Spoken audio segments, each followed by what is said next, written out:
to create the enabling environment for more and more foreign direct investment, the FDI, to filter into the country.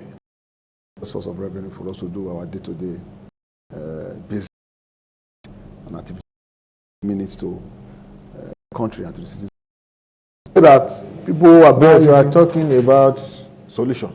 Yeah. We'll get there. Okay. But Dr. Isaiah Osifo, he was talking about the issue. Does oil theft really have anything to do with the drop in the price of crude oil? No, it has nothing to do with the price of crude oil. It can affect the revenue that you generate from Nigeria, for instance. If we're supposed to produce 1 million barrels a day, and about 200,000 barrels are stolen, so the expenditure income from the oil exploration on a daily basis will drop for the Nigerian expected income to be derived from it. But in terms of the overall price in the international market, the crude oil local theft will definitely not have any effect. I think the Prof has said that, the basic factor he mentioned about the American shale oil has really dealt with us, in a very adverse way, in the sense that America was one of our major buyers, and not that they were our buyers. They now have a surplus oil in the international market, and the melting down of the global economy, particularly in China, in India, and part of Europe. And these are our customers that were buying oil from us. So China, the economy is dropping, and the purchase is very low. Same in India, and of course the oil giants, Saudi Arabia, Kuwait, their refusal to cut down output in terms of what should be sent to the international community, and adhering strictly to OPEC cartel agreement. Of course, one of the functions of OPEC, or one of the objectives of OPEC, is that you have this kind of glut. They're supposed to come together and say, "Oh, gentlemen, we have so much oil in the international market. Let's reduce what we sell so that the price can go up." But Saudi Arabia has just refused to bring down the quantity that they sell. Kuwait has just refused. And of course, Iran is coming in now with their own, they've been isolated for many years, almost 10, 12 years. Iranian oil was not in the market now. They're coming out with their own oil. So one would have expected that the crisis in Syria or Yemen ought to have triggered anxious anxiety purchase. But these indices are not just helping. So you can locate it to these factors: the American shale oil, the refusal of the OPEC to cooperate, led by Saudi Arabia and Kuwait, and of course the anxiety among the oil explorers that Iran is going to flood the international market with their own oil because they don't be there for some reasons. So, but local theft has something to do with declining price in the oil international market. It's just these external factors. United Arab Emirates, these oil giants have just refused to agree on the cut in the output and sales of the oil. So those are really visible factors that are responsible for the continuous decline. And if you continue like this, there's no margin that you're going to get. You're going to have declines of yesterday. We already have about $28 or $29, and some are even saying that it can get to $20 a barrel. So I don't know if there's going to be any natural intervention that's going to revise all these situations. But as far as the American shale oil is there, China economy is falling, Indian economy is falling, and Saudi Arabia and Kuwait are not cooperating in reducing their output, the price will continue to fall. In the course of this program, the two of you have been talking, you have been alluding to the effect. But now, Dr. Morege, I want you to itemize some of these effects and put them in proper perspective. In what ways is Nigeria suffering from the fall in the price of oil? Of course, the immediate problem is that you are not able to meet your budgetary estimates. You already, put a budget out there. Don't forget that I was still working on the 2015 budget, and the benchmark was about 50-something. My child is in America. I used to pay $600. It's going to be much now. So this exchange is the problem. Let us begin to talk about the patriotic that we introduce to this trouble of planning with them. The government of the state cannot willy-nilly begin to interfere in the affairs of local government. We know what democratically in education and health.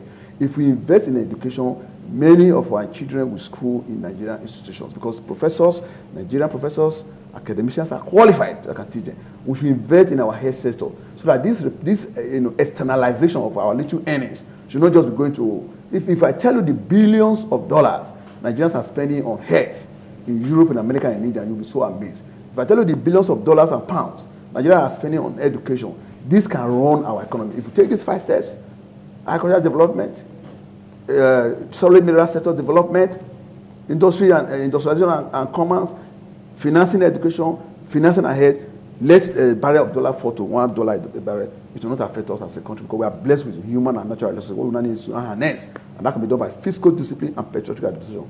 It is my expectation that the federal government should realize this, and the earlier they continue to do this, and then tell these local headmasters, that governors, to be able to key into this kind of project. We're not going anywhere. But I am concerned as a Nigerian that we can make it, but we need this fiscal discipline. Thank you very much, Dr. Isaiah Osifo. Dr. Edoba Omorege, your last take on what you are talking about. I think that first and foremost, we need to be more transparent in this country. I believe that we have earning a lot of money that don't get to be mentioned in benchmarking our budget. I'm very serious in saying this because we have a solid ministry of solid mineral development that never get to be mentioned at all. Everybody conveniently keep quiet on what is coming out from there. You don't get to know specifically what's coming from gold, coming from bitumen, from bauxite, from copper, and the rest of them. Why?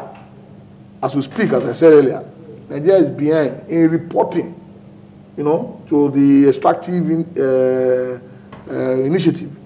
What is earning from all these sources. I think that we need to be more transparent on that. And second, we should stop benchmarking our budget on the basis of oil. There's no basis for it, absolutely no basis. Why should we benchmark our budget? Economists will tell you that part of the problem we're having is that we constantly benchmark our budget on basis of oil. And I'm happy that Osifo has said that even if we go as low as $1, this country, we have so many ways by which you can fund our budget, and which we should be able to do. The primary one is that we have agriculture.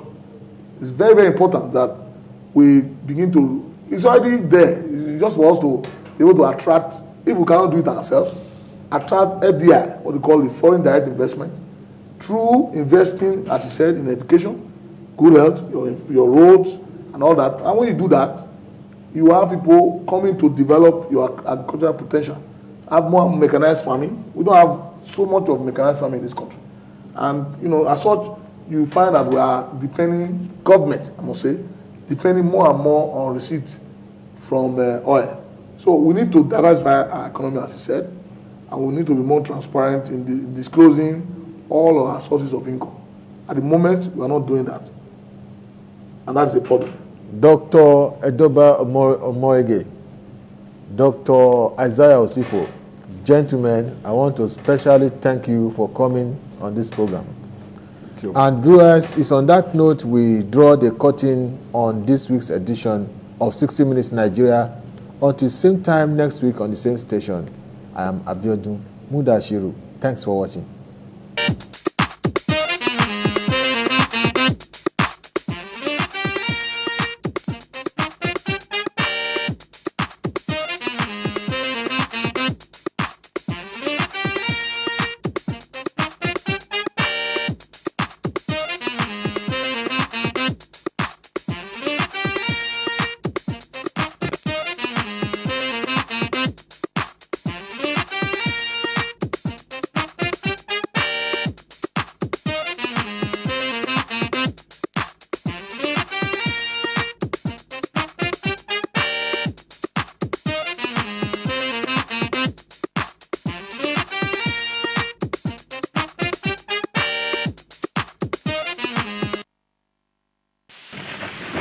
This is ITV, certainly the best.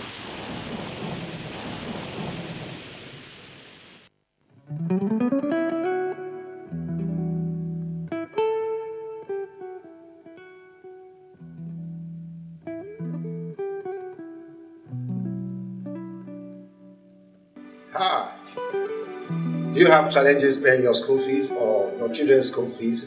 Relax. Worry no more. Just pack your bags because you're going back to school.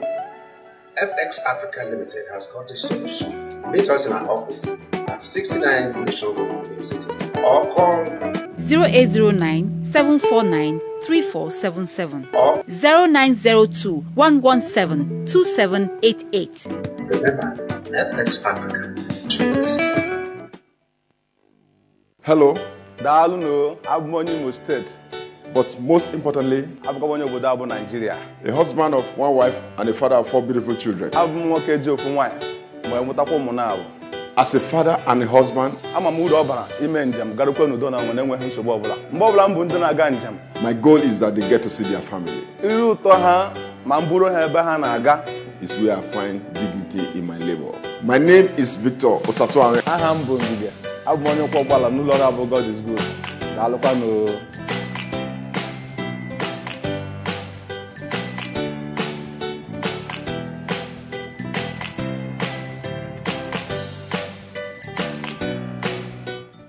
A property for sale, or you want properties anywhere in Nigeria?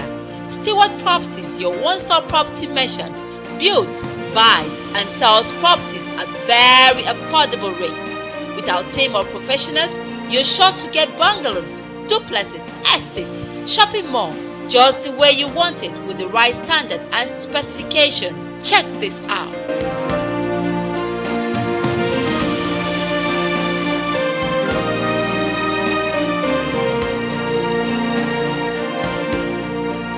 For more enquiries, visit Stewart Properties at Stewart Group, 69 Mission Road, ground floor, opposite Crook Road Junction, Benin City.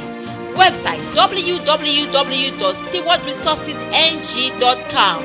Telephone 0818 377 2736 or 0902 117